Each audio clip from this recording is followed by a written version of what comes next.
Well, greetings and salutations, everybody. Welcome back once again, or for the very first time, to the Farts and Crap Show, where today, as per usual, it's your host, Danjo, here with part 34 of Stick Tips, the segment all about controllers, adapters, that sort of thing. Hope you guys are all doing well today, and on today's episode, we actually have a lot of things to cover. Usually these episodes are about one thing, and then we kind of do a deep dive on it. This one, kind of the opposite, multiple things, and we're going to be glossing over, but I have been doing a lot of testing, and real quick, a while ago, 8bitdo put out this post, and basically, I'll just go over the whole thing. So 8bitdo's flagship controllers now support Switch 2. Update your firmware via the website support.8bitdo.com to get started. Now supported on Switch 2, the Ultimate 2 Bluetooth controller, the Ultimate Bluetooth controller, Ultimate 2C Bluetooth controller, Ultimate C Bluetooth controller, Pro 2 Bluetooth gamepad, SN30 Pro Bluetooth gamepad, and the USB wireless adapter, the original and 2. And yeah, so mostly the Bluetooth controllers, and that was it. They said more compatibility updates coming soon. Which, yes, there are more Switch 2 compatible 8bitdo controllers. However, they didn't say anything about it. Like, they're not the best at communicating these kinds of things, like, typically to their customers. Like, I was hoping they would say something about it, but no. And yeah, so the wired controllers, which personally I prefer wired controllers most of the time, because yeah, it's plug and play, you don't have to worry about charging your batteries, you get the lowest possible latency, all that good stuff. And this is not about the Ultimate 2C or the Ultimate C. They did not get Switch 2 firmware updates, and also I don't have these, so I can't test them. But yes, they did not get Switch 2 firmware updates, so we're not going to be talking about those. We are, however, going to be talking about the other 3, and one bonus one. So the last episode of Stick Tips was about the Wingman FGC2, which got its first stable firmware update in like 7 months, and now they're on version 1.1.1.3. It's so far been a really good firmware update. Most things are running very well, and that's gonna kind of also be the secondary focus on this episode, because primarily with my FGC2, I'm using 8bitdo controllers. Now, first one up is the SN30 Pro USB. And I've done like multiple Stick Tips episodes on this controller before, because it used to be one of my primary controllers, and it is on firmware version 1.06. They've had a lot of updates over the years on this controller, and a lot of quiet revisions as well. Like, they don't really talk about them, but typically nowadays, if you pick up one of these controllers, it's like very different from like the original run. But yeah, that's all they said for firmware version 1.06, is they added support for Switch 2. And maybe it does, I don't know, I don't have a Switch 2. But it still works on the FGC2 to play PS5 games on PS5. So it's safe to update. Like, it works really well, actually. And next up is the one I'm actually going to be talking about most in depth today. That is the Ultimate Wired controller. 8bitdo has a lot of controllers they deem Ultimate, which is part of a model line more than anything. And the Ultimate wired controller, I believe, was the first one to be a wired, dedicated, like, controller in their Ultimate line. And now they're on firmware version 1.08. This was a hotfix update that came out like very shortly after version 1.07, where they added the support for the Switch 2, and apparently they had an issue with abnormal vibration in Switch mode. Sometimes they refer to Switch mode as S mode. Like on some of their controllers, they abbreviate the different modes to 4 different letters.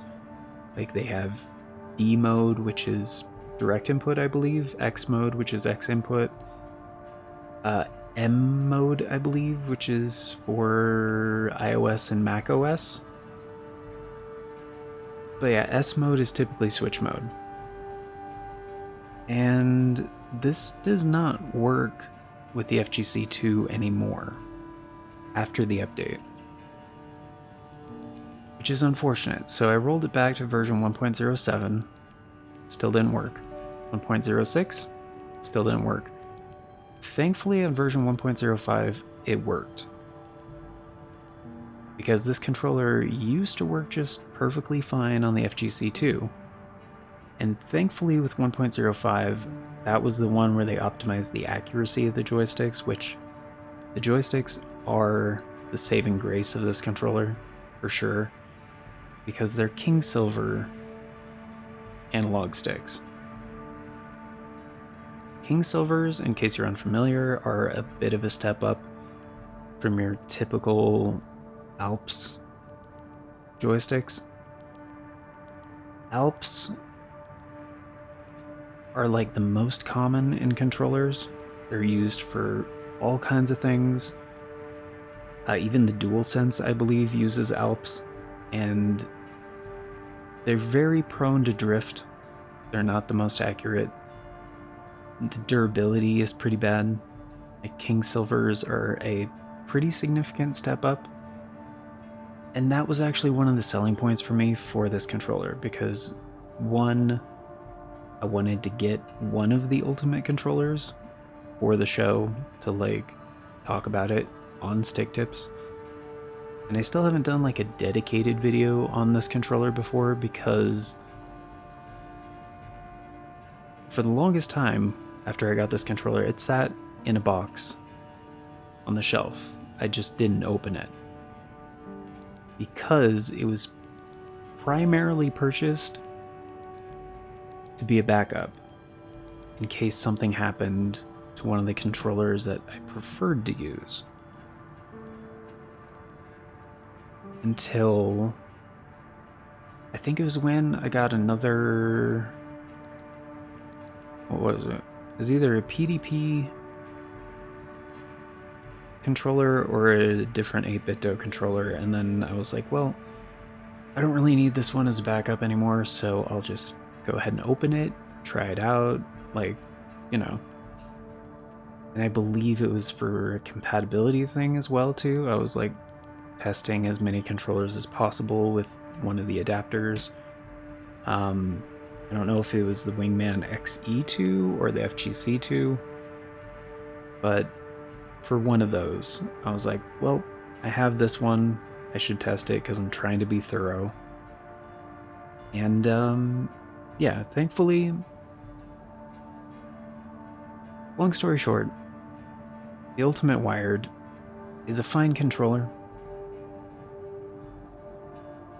I have some issues with it. I'll get into those later, but if you want to use this controller on the Wingman FGC2, yeah, just keep it on firmware version 1.05. Thankfully, rolling back the firmware is very easy with 8bitdo's 8bitdo's firmware updater software. You just do the manual thing and then pick which firmware you want, and then boom, update. It's very straightforward. And last up, the Pro 2 wired controller. This recently got firmware version 1.05, which is only the second firmware update this controller's ever received. 8bitdo just hasn't.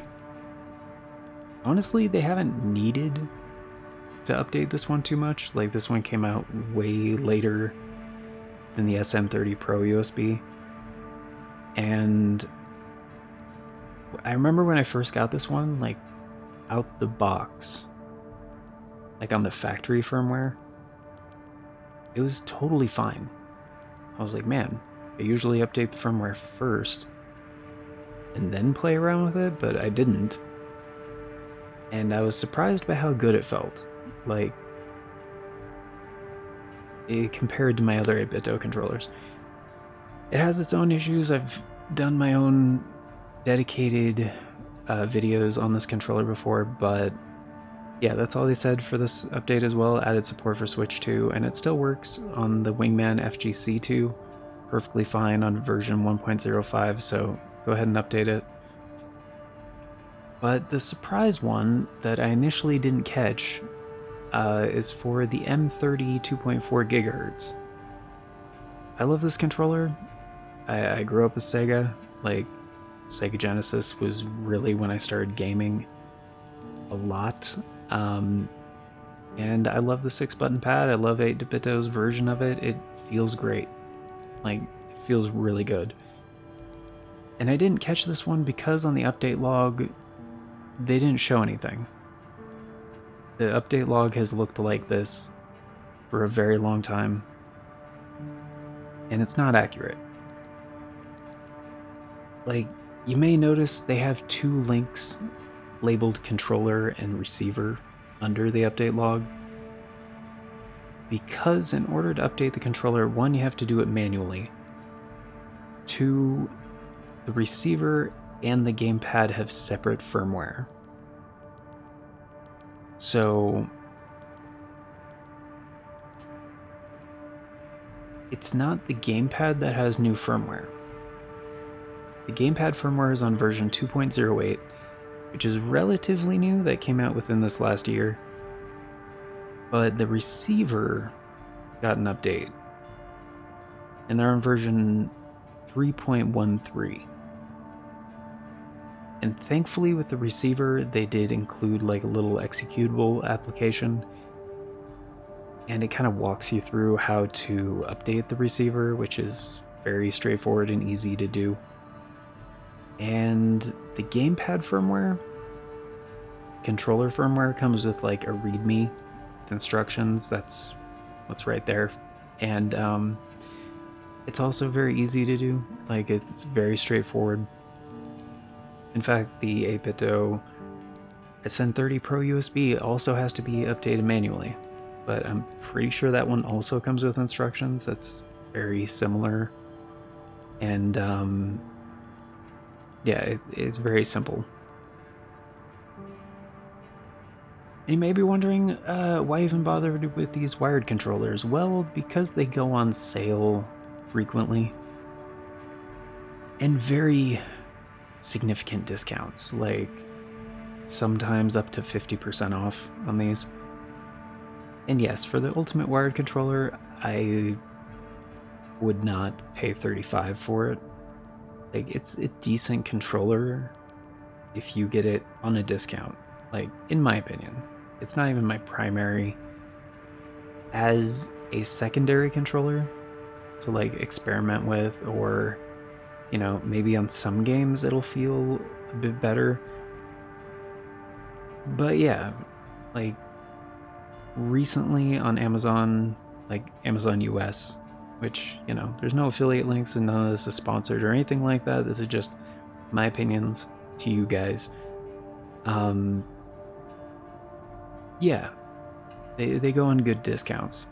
And yeah, the SN30 Pro USB as well, like 33% off, like for 20, like especially if you like the classic Super Nintendo feel. If you're mostly going to be using it for retro games, that kind of thing, but you might also need analog sticks and all of the inputs for like a Pro controller at some point.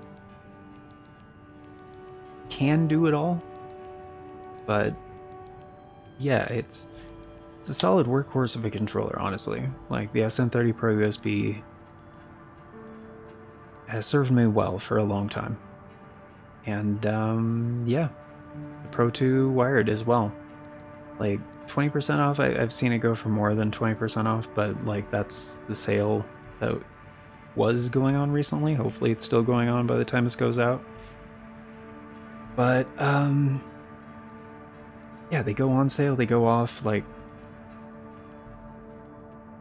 very frequently. They change, they fluctuate in price. So if you find the one you're looking for at like steep discount, very much worth it.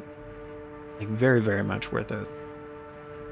And also, like with these Switch 2 compatibility updates, like Switch 2 controllers, like from Nintendo, like are stupid expensive. Like the Switch 2 Pro controller is like $85. Like a pair of the new Joy-Cons, like Joy-Con 2s, is like 90. So like even if you want to go the cheap route to play like a 4-player game on Switch 2 and everybody's fine using like a single Joy-Con, like that's still almost $200. Like you could get 4 8bitdo controllers on sale. Like if you're going for one of the $20 options, like for 80. Like not even it's just so much more affordable for like a quality product, you know? And there's 2 things I wish were updated about this one, because I love the Pro 2. There's like multiple versions of the Pro 2 that I absolutely adore, and like I am working on like a Pro 2 like deep dive video about like kind of the history of it and everything like that, and the revisions and my preferences. The only 2 issues I have with this controller are the L1 and R1 buttons.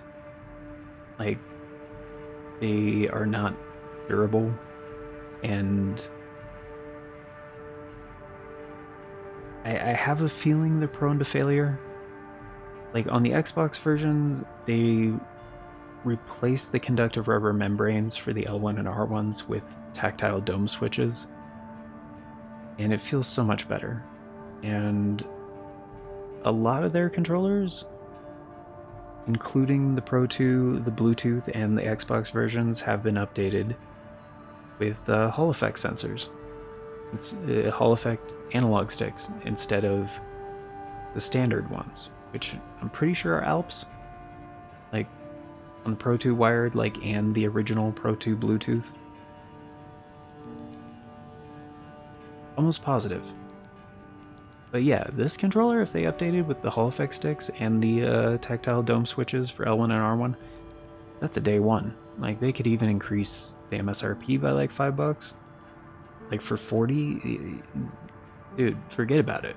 Like, yeah, that's like, yeah, 100%. Speaking of which, if you just want to use it for the FGC2, like personally, I have 2 of the Pro 2s for Xbox. This one, which is the updated one that comes with like the analog stick caps, like a month of Game Pass, I believe, and the detachable USB-C cable and the Hall effect sticks. Like, this is my favorite controller, like period, out of any controller. It's incredible. Like it's so good. But the original one didn't have the detachable cable, it didn't have Hall effect sticks. Like that one is also like quite good. It's I don't think they sell that one anymore. I think it's discontinued.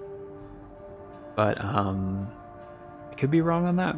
Not 100% positive. But even at 45 MSRP, like it's not on sale. Like that's just the standard price. It's a great controller. But I have seen this one go for less than 30. So if you want to wait for a sale, like, yeah, definitely do. And then like a month of Game Pass included with that? I mean, come on. It's a great deal. But yeah. that's pretty much it. So, one more thing, real quick, before we get going. Of course, we're going to do a little bit of gameplay. And as I mentioned before, the Ultimate Wired, this is the one I've been using the most lately. Mostly for the sake of this video, partially because I haven't really given the controller a shot before. Like, it's mostly sat on my shelf as a backup, in case something happens to one of my controllers I prefer using. Because there are a few things with this one. It's not the most ergonomic. The King Silver analog sticks are nice, and I found I do kind of prefer them for like first-person shooter kind of things, which I don't do a lot on this channel, but occasionally I do. I love like the Quake remasters, great games. And recently I actually fell in love with Warhammer 40k Bolt Gun. Fantastic game. And the range of motion on the analog sticks as well is greater. There's more movement, there's more travel. It allows for a finer degree of control because there are more... it's a wider range of actuation. And it just feels good. And surprisingly, the D-pad is... like, it should be expected at this point. Like, 8bitdo D-pads are half the reason why people buy them. Like, they're kind of legendary for that. And this one is actually better than I thought it would be. Like, sometimes on their cheaper controllers, it is not the focus. And since it had the better analog sticks, I thought, well, sure, they probably cut, you know, some corners on the D-pad. No, like, it's not in the primary position, but because of the ergonomics of the controller and how it's kind of weird and a little bit smaller, it doesn't feel unnatural. Like, it feels good. It's a good D-pad. That is to say, I don't like the ABXY. I don't like the middle face buttons, really. That is essentially your like options and touchpad input. And the shoulder buttons. The L1R1, L2R2, like, they're not the worst shoulder buttons slash, you know,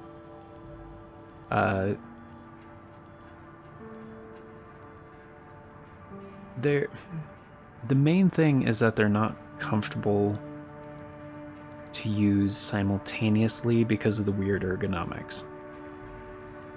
So if you're playing a game where you actually want to be using all four of the shoulder buttons like simultaneously, such as, you know, Armored Core, or actually Ace Combat games are like that too. It's not... it takes some getting used to. It's not great. Now, one thing you could do that actually would make a bit of sense, and you could do with the Ultimate software, is you can map the back buttons to pair the shoulder buttons. And since you have the analog triggers, probably to L1 and R1. It's not what I would prefer because I usually have the back buttons mapped to the stick clicks, but it is an option.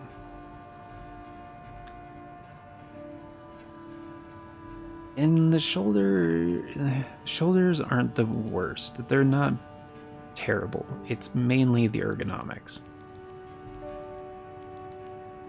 Because for this controller, like, it feels fine initially. Because initially, just how it's shaped and everything, and as the hands like sink and start to grip onto the controller, you kind of naturally feel like the index fingers going to the L2 and R2, and then the remaining three, like the middle finger, the ring finger, and the pinky, to the back of the controller. And you're like, oh yeah, that feels pretty good. It's not bad. It's like a small Xbox controller, kind of. But yeah, as soon as you move those middle fingers up to the L2 and R2, and then the index fingers to the L1 and R1, it becomes a lot less comfortable. And again, the ABXY, the face buttons, like, I'm just going to refer to them as the PlayStation allocations. And for whatever reason, I've had this issue with some other 8bitdo controllers as well, and I have a feeling I know why. It's on this one as well, but take a listen. So, for the B button for Xbox, it's the A button for Nintendo. It's the circle button for PlayStation. It's mushy. Like,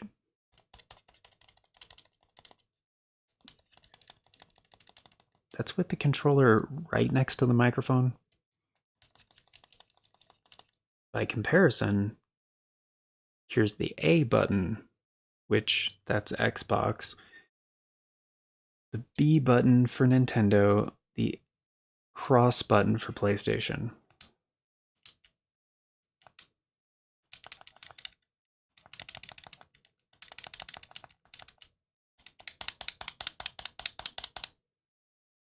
Compared to the circle. That's me trying to tap it as loud as I can, like smacking it.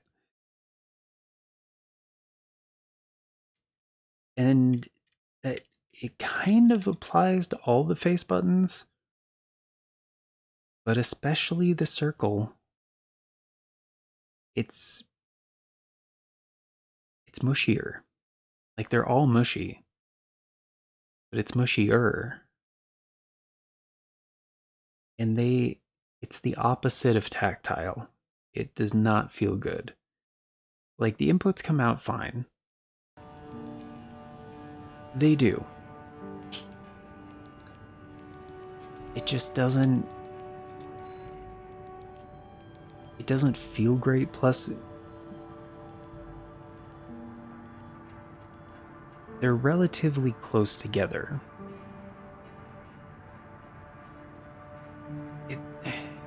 It's the grouping and the fact that they're kind of domed a little bit. It's like, you can kind of tell in the picture. I'm pretty sure this isn't an actual picture of the like real controller. A lot of times 8bitdo will put out, like, some of them are real pictures, some of them are like renders, like CGI renders. But yeah, the ABXY, they're pretty close together. Like, comparatively, ABXY on the SN30 Pro USB. Definitely further apart, definitely more horizontal, but that's how the original Super Nintendo controllers are. And the Pro 2, which they're still a little bit more horizontal, not as much though, but the spacing is greater. And the buttons are even larger too, and they're flatter, which the ABXYs on the Pro 2, the Ultimate, wired Ultimate, they're a little too rounded and a little too close together. And they are so mushy. They're so mushy.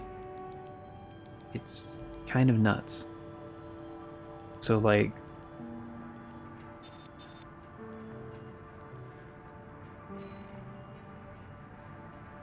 let's okay,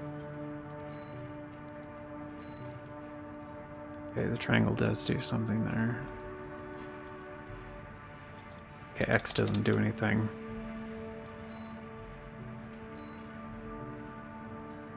Yeah, cross, square, and triangle all kind of feel the same. It's circle that is like the extra mushy one.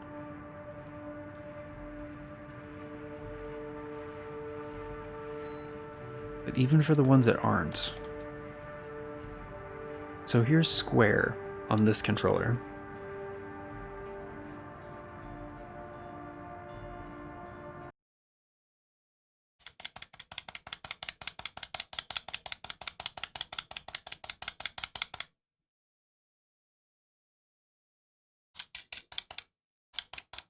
Again, that's like tapping the crap out of it. And here's my DualSense. Same button, square.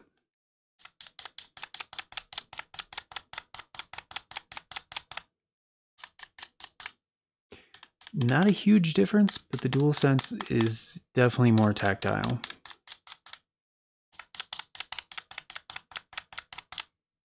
Like it snaps back considerably more. And I'm not even a big fan of like the mushiness of the DualSense like face buttons. But yeah, the Ultimate Wired kind of makes the DualSense seem snappy, which by comparison, which is really saying something. So yeah, that's basically it. But it is doable. Like again, the ergonomics are weird, or you know, for things where you have to use all four of the shoulder buttons. But here, we'll just pull out a tetrapod real quick.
Like, it's doable. It's not the worst. You do get used to it. It's just not...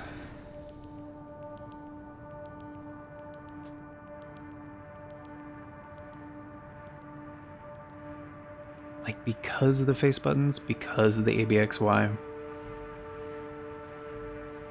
for any game where I know I'm going to be using those a lot, this is not going to be a controller that I gravitate towards at all. Like, I'm going to actively avoid it. However, I have been able to kind of restore the snappiness of conductive rubber membranes before. It requires like disassembly and stuff, obviously, because you actually have to get to the membranes and take them out of the controller. But because I don't have like, since I'm not really concerned with potentially destroying this controller, I would be willing to risk it. Because if I could get them snappier and more tactile, I would definitely use this for a lot more things. Especially because I feel like that D-pad is just going to waste, because it does feel really good. Really good. Like, if the ABXY didn't suck, I would use that for like Hollow Knight, Streets of Rage, all kinds of things. Like, even 2D platformers, Metroidvanias, you name it. It's just a shame, because the spacing isn't necessarily bad, because there are those games where you want the simultaneous presses of multiple face buttons. Because of the rounded buttons and how they're closer together than usual, that does make simultaneous presses easier. However, it also increases the chances of accidental presses. So, whatevs. But I am kind of curious on this one, what's going on under the hood, so I would be kind of interested to disassemble it and check all that out and stuff, but I would need to be able to essentially waste a whole day on this controller, so it's not going to be happening for a while. But yeah, once I get caught up with the recording schedule, that is something I'll be looking into. So anyway, yeah, that's gonna do it for today, guys. Thank you all for being here. Greatly appreciate it. Of course, before we get going, it's time for the outro. Special thanks, updates, all that good stuff. And a very special thank you going out to the amazing people who help make it possible, the current Arts and Crap Show members, which at the time of recording is Novellis Draconis, Aaron Schick, and 97 Johnny Boy. Thank you so very much for choosing to support the show a bit more directly via channel membership. It vastly helps out. Very much appreciate it, and it is very much optional, so you guys are extra awesome for doing so. And if you want to be incredibly awesome like these amazing people and get in on all those membership benefits, check out that join button down below. Here's, well, in case there's no join button for you, because YouTube might be phasing it out for like a subscribe plus kind of a thing.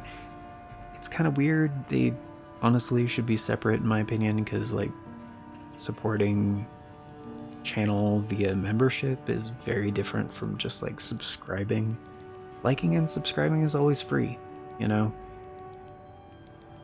not everybody can afford like to do a channel membership to show support like once a month, all that stuff. It's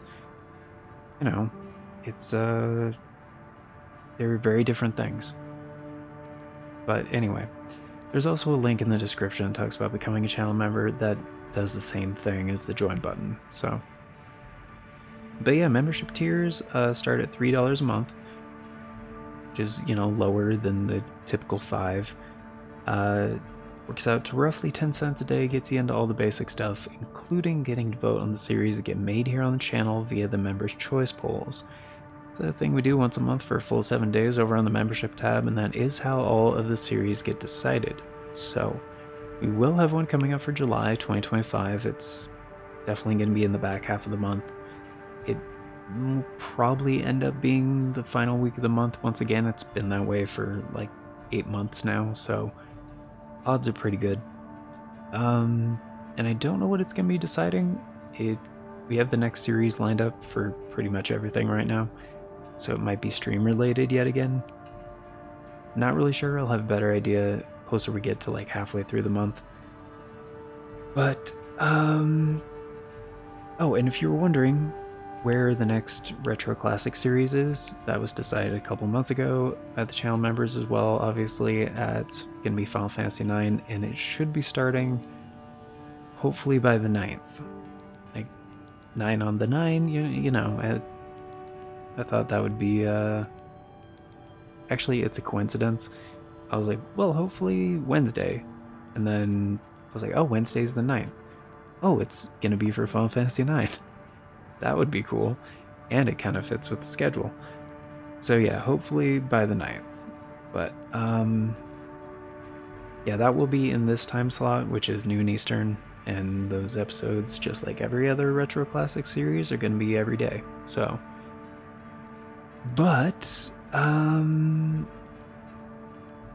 what else about the announcements? Oh, if you're a new channel member, all of the previous members' choice polls that you've missed are still up over on the membership tab, and they stay open until you leave your input on them.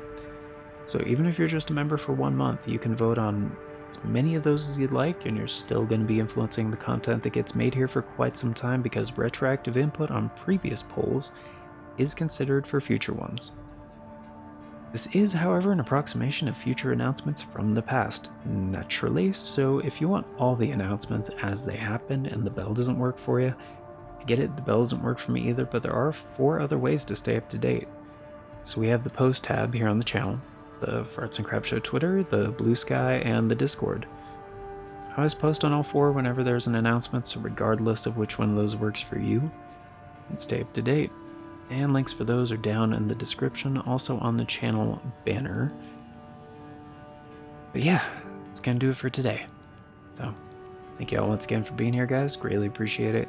Sorry this episode was such an info dump, but quite literally, like I said at the top of the video, there's a lot of stuff in my notes I wanted to go over, and this is probably gonna be the last episode of Stick Tips for a little bit. So, yeah. Yeah, hope you enjoyed, and until next time, take care, and I hope you all have a wonderful day.